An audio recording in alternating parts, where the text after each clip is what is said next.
چل بھی رہا ہے اس میں بہت بڑی کنٹریبیوشن تقریباً 40% جو اس کو چلانے کے لیے، یعنی جو اتنا بڑا ایک ادارہ ہے جو کہ 75% کینسر کے مریضوں کا مفت علاج کرتا ہے جو دنیا میں کہیں نہیں ہوتا، تو وہ جو اتنا بڑا خسارہ ہے تقریباً 9 ارب روپے کا ہر سال، اس میں 40% کنٹریبیوشن اوورسیز پاکستانیز کی ہے۔ تو میں اوورسیز پاکستانیز کی اہمیت سب سے بہتر جانتا ہوں، کیونکہ میرا انٹریکشن بڑا دیر سے اوورسیز پاکستانیوں سے، اس سے پہلے بھی کرکٹ سے تھا۔ جب میں کرکٹ کھیلتا تھا دنیا میں جہاں جاتا تھا تو اوورسیز پاکستانیز ظاہر ہے کرکٹ ٹیم کو سپورٹ کرتے تھے، آتے تھے، تو میرے سے تب سے انٹریکشن ہے۔ لیکن جب پیسے اکٹھے کرنے کے شوکت خانم کے لیے، تو اتنا زیادہ پیسہ اکٹھا کرنا تھا کہ وہ پاکستان میں لوگ تھوڑی دیر کے بعد، جس کو کہتے ہیں ڈونرز فٹیگ، تنگ آ جاتے تھے پیسے دینے کے لیے۔ تو پھر میں جدھر بھی دنیا میں پاکستانی تھے ان کے پاس کیا، تو میں ساری پاکستانی کمیونٹیز کو جانتا ہوں جو کہ پاکستان سے باہر رہتی ہے۔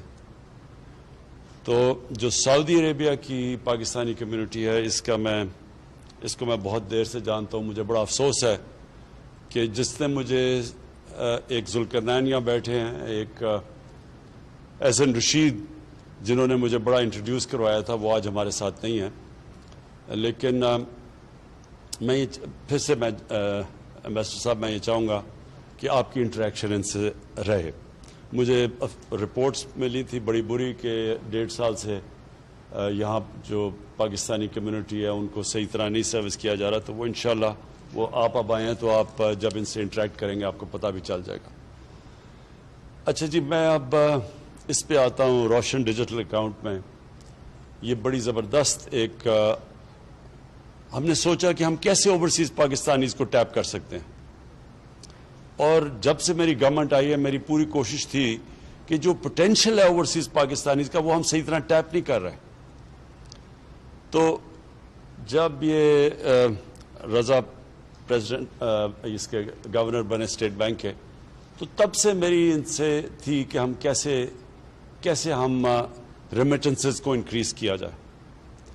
تو یہ جو ایک انہوں نے اس کے اوپر زور دیا اور یہ جو پش کیا روشن ڈیجیٹل اکاؤنٹ کا، ماشاءاللہ اس کا جو رزلٹ آیا ہے یہ ہم کوئی بھی اس وقت ایکسپیکٹ نہیں کر رہے تھے، لیکن اس نے انکریج کیا کہ ہم اور بہت پروڈکٹس دے سکتے ہیں اوورسیز پاکستانیز کو، کیونکہ دنیا بڑی تیزی سے جو ٹیکنالوجی ہے وہ اتنی تیزی سے ایڈوانس کر رہی ہے کہ جو پہلے ہمارے پاس تھے ہتھیار تھے وہ پہلے نہیں تھے۔ آج ہمارے پاس وہ پروڈکٹس ہیں جو پہلے نہیں تھے۔ تو اس لیے میں یہ چاہوں گا کہ کانسٹنٹلی اور آپ کا بھی رضا انٹریکشن رہے اوورسیز پاکستانی سے، بلکہ آپ کے آئی ہوپ آپ کا ایک اسپیشل پورٹل بناؤ جو آپ کمیونیکیٹ کریں، کیونکہ آپ کو فیڈ بیک ملتی رہے گی کہ کیسے ہم 90 لاکھ اوورسیز پاکستانیز ہیں، ہم کیسے ان کو اپنے ملک کے لیے وہ جو اتنا بڑا جو پوٹینشیل ہے وہ کیسے اس کا پورا کر سکتے ہیں۔ یہ بہت بڑا اثاثہ ہے ہمارا، اور ابھی بھی میں سمجھتا ہوں کہ ہم اس کا فریکشن ٹیپ کر رہے ہیں۔ ابھی صرف وہ لوگوں کو اپنے ریمیٹنسز بھجواتے ہیں، ہم ان کو انویسٹمنٹ کے لیے ابھی تک پاکستان میں نہیں لا سکے، اور اس کی کئی وجوہات تھی۔ لیکن جیسے جیسے ابھی آپ نے ایکسپلین کیا کہ ہماری اکانومی سٹیبلائز ہوئی، شروع میں ہم آئے تو بڑے حالات ایسے تھے کہ ہم لوگوں کو یہ نہیں بتا سکتے تھے کہ ہمارے ریزروز کا کیا حالات ہیں، کیونکہ اگر وہ لوگوں کو پتہ چل جاتے ہمیں ڈر تھا ہمارے روپے کے اوپر رن ہو جانا تھا۔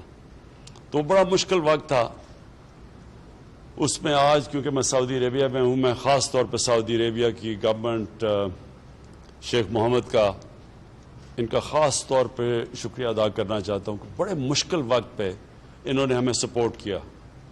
ہمارے ریزروز میں انہوں نے اگر اس وقت نہ سپورٹ کرتے، اور انہوں نے ہمیں فیسلٹی بھی دی، اس کی ڈیفرڈ پیمنٹ، آئل کی ڈیفرڈ پیمنٹس کی فیسلٹی بھی دی، تو وہ انہوں نے بڑے کرٹیکل ٹائم پہ انہوں نے بھی مدد کی، اور پھر یو اے ای نے انہوں نے بھی مدد کی۔ اور وہ کرٹیکل ٹائم پہ اگر ہمارے پاس پیسے یہ ریزروز میں نہ ہماری مدد کرتے تو ہم ڈیفالٹ کر گئے تھے، اور ڈیفالٹ کرتے تو پھر اس کے بڑے سیویئر کانسیکوینسز ہیں۔ ایک ملک ڈیفالٹ کر جائے بڑی دیر لگتی ہے اس کو ریکور کرنے میں۔ تو اللہ کا کرم ہے کہ ہم نے وہ سٹیبلائز کی اکانومی، اور پھر کووڈ کے باوجود کیونکہ آج آپ دنیا کے اندر دیکھیں جو کووڈ نے اکانومیز کو ڈسٹروائے کیا ہے، جو ہم تو پہلے بڑی فریجائل سٹیٹ میں تھے، لیکن وہ اکانومیز جو دنیا کی طاقتور اکانومیز ہیں، اگر آج دیکھیں تو کووڈ نے کس طرح کی ڈیوسٹیشن، کس طرح کی تباہی مچائی ان اکانومیز میں. ہمارے ساتھ دیکھ لیں ہندوستان کو، جو ہندوستان کے حالات ہیں، جو ابھی تو خیر بڑا افسوس سے ہمیں کہنا پڑتا ہے کہ بڑی تیزی سے ان کے جو تھرڈ پیک ہے ہماری بھی ملک میں جا رہی ہے اوپر، لیکن جو ہندوستان میں تباہی مچا رہی ہے، اس سے پہلے بھی جو انہوں نے لاک ڈاؤن کیا تھا اس کی وجہ سے جو اکانومی کو نقصان تھا، وہ اللہ کا شکر ہے کہ ہم نے پاکستان کو بچا لیا اس سے. ہمارا وہ چند ملکوں میں سے ہے ہمارا ملک جو کووڈ کے اندر ہم نے بڑی مشکلوں سے نیویگیٹ کیا. ایک طرف بچانا تھا اپنے لوگوں کو کرونا سے، لیکن دوسری طرف اکانومی کو اور لائیولی ہوڈز کو بھی بچا گئے. اور اس سے ہم وہ ملک ہیں جس نے اپنے ملک کو نکال لیا، اور جبکہ اور ہمارے نیبرز کی ایکسپورٹس گر رہی تھیں، پاکستان کی ایکسپورٹس بڑھنی شروع ہو گئی اور ہماری اکانومی اوپر جانا شروع ہو گئی. تو آج بڑے جو سائنز ہیں ہماری اکانومی کے وہ بڑے خوشائن ہیں. ہماری پاکستان کی کنسٹرکشن انڈسٹری بڑی تیزی سے اوپر جا رہی ہے اور اس میں سب سے زیادہ نوکریاں کنسٹرکشن میں دیتی ہیں. ہمارا جو ہاؤسنگ ہے، لو کاسٹ ہاؤسنگ، وہ ہمارا بہت بڑا پروگرام ہے. تھوڑا سلو گیا ہے کیونکہ ابھی تک ہمارے ملک میں بینکس کو عادت ہی نہیں ہے چھوٹے قرضے دینے کی، غریب لوگوں کو قرض دینے کے لیے. ہاؤسنگ فائنانس کے کوئی کانسیپٹ ہی نہیں تھا پاکستان میں. تو یہ ساری چیزیں اب آہستہ آہستہ ہم انفولڈ کر رہے ہیں. بینکس بھی ٹرین کر رہے ہیں اپنے سٹاف کو، اسٹیٹ بینک پوری مدد کر رہا ہے ان کی، کس طرح ہم ان کو سستے قرضے دیں. اور لوگ بھی سمجھ گئے ہیں، پہلی دفعہ پاکستان کے لوگ بھی سمجھ گئے ہیں کہ بجائے قرض ایک کرایہ دینے کے، وہی کرائے کی جگہ قرضوں کی قسطیں دے کے اپنا گھر ان کا ہو سکتا ہے. تو یہ ساری نئی چیزیں ہیں. آگے میں ویسے ہوئی آپٹیمسٹ، لیکن جو مجھے اب نظر آ رہا ہے، اتنے مشکل وقت سے جو ہم نکلے ہیں، مجھے آگے بڑا اچھا ٹائم نظر آ رہا ہے. اور اس کے اندر جو اب آگے جو پاکستان کی جو پراسپیرٹی ہے، جو خوشحالی ہے، اس میں اوورسیز پاکستانیز کا بہت بڑا رول دیکھ رہا ہوں. اور میں اس لیے کہا کہ چاہیے تو تھا کہ میں آپ سے اور تھوڑے ذرا لمبا انٹریکشن کرتا، جو آج میں نہیں کر سکتا، لیکن میں نے جنرل بلال آپ کو اور پھر آپ کو رضا اپنے ویب سائٹ کے ذریعے، انٹریکٹیو ویب سائٹ کے ذریعے آپ پلیز، آپ کو زبردست فیڈ بیک آئے گی.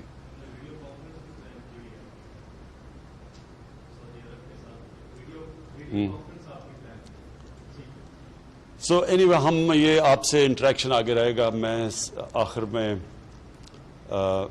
بڑا خوش ہوں کیونکہ ہمیں ایک تو ہماری بڑی سعودی عربیہ کی ٹرپ تھی اور بڑے ہمارے تعلقات اور مضبوط ہم نے کیے ہیں.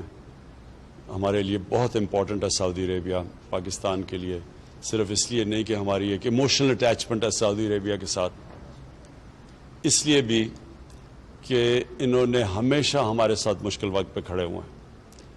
اور جو اسپیشل جو ایموشنل اٹیچمنٹ ہے وہ اس کی میں اپنی ساری ڈیلیگیشن میرے ساتھ آئی ہوئی تھی، ان سب کو ہمیں جو روزہ رسول میں موقع ملا جانے کا اور پھر آج خانہ کعبہ میں، کعبہ کے اندر جانے کا، تو آج ہم تو سمجھ رہے ہیں کہ ہمارے لیے ہماری بیٹریز بھی ریچارج ہو گئی. اور انشاءاللہ جو سٹرگل ہے ایک نئے پاکستان کے لیے، رول آف لاء کے لیے، ایک نئی سوچ کے لیے جو سٹرگل چل رہی ہے پاکستان میں، یہ میں آپ سب کو بتا دوں کہ بڑا ڈیسائسو مومنٹ ہے پاکستان میں.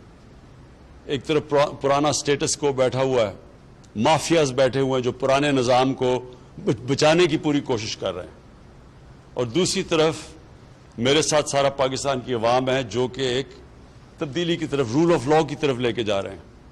یہ اصل میں سٹرگل ہے رول آف لاء کی. اور یہ اوورسیز پاکستانیز کو خاص طور پہ پتہ ہے، اور جو بھی امریکہ میں، یورپ میں جو ہمارے اوورسیز پاکستانیز ہیں. دیکھیں فرق صرف معاشروں میں یہ ہے کہ معاشرہ صرف وہ آگے جاتا ہے جدھر قانون کی بالادستی، یعنی کہ قانون کی حکمرانی ہو. جس معاشرے میں طاقت کی حکمرانی ہوتی ہے وہ کبھی آج تک ترقی نہیں کیا. ایک طرف ہے انسانیت کا نظام اور انصاف کا نظام، اور دوسری طرف ہے جنگل کا نظام. طاقت کی بالادستی، مائٹ از رائٹ، وہ کبھی بھی اس ملک کے اندر پراسپیرٹی نہیں آتی. میں نے اپنی پارٹی کا نام ہی تحریک انصاف اس لیے رکھا تھا کہ میں جو ساری دنیا میں پھرا تو جو ملک خوشحال تھے وہاں انصاف تھا، وہاں قانون کی حکمرانی تھی، اور جو ملک پیچھے رہ گئے، جن کو بنانا ریپبلک کہتے ہیں، وسائل ہونے کے باوجود وہاں مائٹ از رائٹ تھا، طاقت کی حکمرانی. اور یہ ہے سٹرگل اس وقت پاکستان کی. یہ بڑی ڈیسائسو مومنٹ ہے، اور کیونکہ اوورسیز پاکستانیز میری سب سے بڑی سٹرینگتھ رہے ہمیشہ، تو وہ یہ سمجھتے ہیں، کیونکہ ان کو زیادہ سمجھ اس لیے کہ ان کو باہر جانا پڑتا ہے نوکریاں لینے کے لیے. اپنے ملک سے بڑا مشکل ہوتا ہے باہر جانا، کیونکہ ملک میں ہم ان کو وہ موقع نہیں دے سکتے. تو وہ زیادہ تر پاکستان کو انتظار کر رہے ہوتے ہیں کہ کس طرح ان کا ملک ٹھیک ہو. وہ چاہتے ہیں کہ ہمارا ملک بھی باقی ملکوں کی طرح اوپر ایک عظیم ملک بنے، جو آج سے 40-50 سال پہلے جا رہا تھا تیزی سے اوپر بننا. تو میں صرف آپ کے لیے آخر میں یہ کہنا چاہتا ہوں کہ یہ ہے پاکستان کے ڈیفائننگ مومنٹس. ایک طرف ہے پرانا سٹیٹس کو، مافیاز جو ایک کرپٹ نظام سے سارے فائدہ اٹھا رہے ہیں اور سب اکٹھے ہیں. دوسری طرف ہے پاکستان کی عوام اور ہماری گورنمنٹ جو کہ ایک چینج کے لیے لڑ رہی ہے. اور یہ جو چینج ہے، یہ چینج کو اب کوئی نہیں روک سکتا.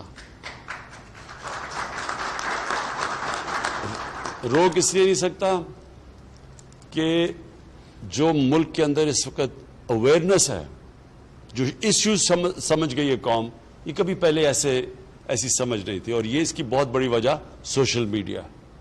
سوشل میڈیا اگر آپ جو ٹریڈیشنل میڈیا ہے اس کو اگر آپ خرید بھی لیں، اس میں پیسے بھی خرچ کر لیں، سوشل میڈیا کو کوئی نہیں روک سکتا. اور اس میں اتنی تیزی سے انفارمیشن اب ٹریول کرتی ہے، جو نوجوانوں کے پاس وہ نالج ہے جو کبھی پہلے تھی نہیں. تو یہ جو سٹیٹس کو ہے، اس کو جو ہماری پارٹی پاور میں ہی آئی سوشل میڈیا کی وجہ سے، یوتھ کی وجہ سے. اور یہ جو چینج بھی آ رہا ہے یہ بھی یوتھ کی وجہ سے، اور یہ بھی ایک نئے اویئرنیس کی وجہ سے. تو آپ کو میں خوشخبری صرف یہ سنانا چاہتا ہوں، کیونکہ آپ یہاں پڑھتے ہوں گے اخباروں میں کئی دفعہ بڑی مایوسی کی چیزیں آتی ہیں. میں آپ کو آج بتا رہا ہوں کہ یہ جو آپ بیٹل، یہ جو آپ جس طرف یہ سٹرگل جا رہی ہے، یہ سٹرگل اب جائے گی ایک اس پاکستان کو جو اس کو بننا چاہیے تھا آج سے 70 سال پہلے.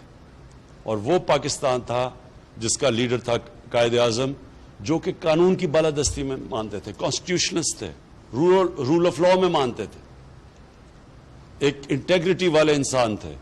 وہ جو ہم سائڈ ٹریک ہوئے ہیں، ادھر سے ہٹے ہیں، اپنی جو ڈیسٹنی پہ ہمیں جانا چاہیے تھا اسے دور چلے گئے ہیں، اب وہ واپس ہم اس ٹریک کے اوپر آ گئے. اور یہ ہے ان مافیا سے ملک کو آزاد کرنے کی جنگ. اور جو آزادی کی جنگ ہوتی ہے وہ ہمیشہ تھوڑا ٹائم لیتی ہے، لیکن انشاءاللہ جس طرف اب پاکستان نکل گیا ہے، آپ کو میں خوشخبری یہ دینا چاہتا ہوں کہ بڑی جلد آپ کے سامنے ایک نیا پاکستان آئے گا.